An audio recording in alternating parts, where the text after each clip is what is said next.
Best known for the song I Put a Spell on You, Screaming Jay Hawkins' operatic vocal delivery and stage presence that involved him coming out of a casket had some label him as the godfather of shock rock. But apart from his stage persona, he was a Stamos-esque coxman that left him with some regret and a lot of children later on in his life. That's what we're going to discuss in today's video.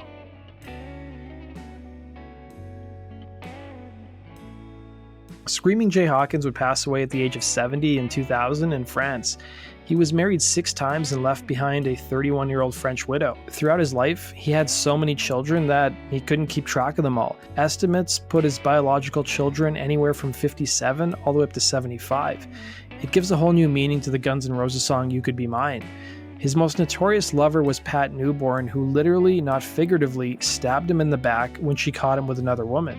The other woman in that love triangle was Virginia, who became his wife of 20 years, and who he was with in the hospital when he wrote the track Constipation Blues. One of Hawkins' dying wishes was for all his children to meet. Sadly, none of his children would attend his funeral. Following his passing, his friend and biographer, a woman named Meryl Nagolian, who was also an investment banker, set up a website for him called jayskids.com. Nagolian would tell ABC News he led a fast life, a hard life, and he said without exaggerating that he had 57 children. He wasn't boasting. He was just sad he didn't get to know many of the people who should have been more present in his life, she'd say. The website Jay's Kids allowed anyone who thought they were children of the musician to submit their information. The website quickly caught the attention of the media, with Yahoo featuring it as the strange sight of the day, while ABC News named it the website of the week. Nagolian would tell MTV, "I walked in on Monday, there were 53 submissions. Half of them were jokes. I always say Screamin' Jay had a great sense of humor, so we're not being offended. And then the rest I literally have to go through one by one, send them an email and a letter, then ask for a packet of information to go through."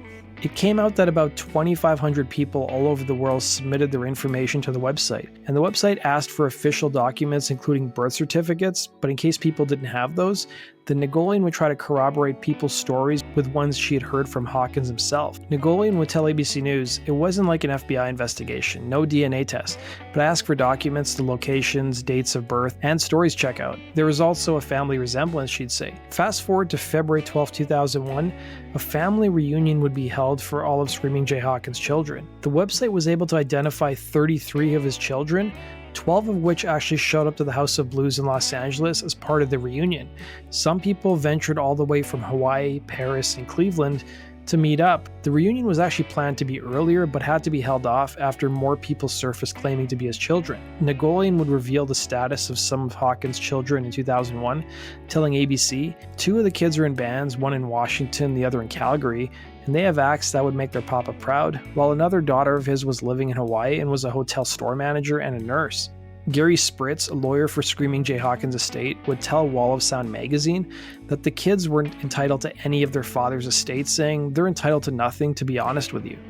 That does it for today's video, guys. Thanks for watching. Be sure to like button and subscribe. We'll see you again on Rock and Roll True Stories. Take care.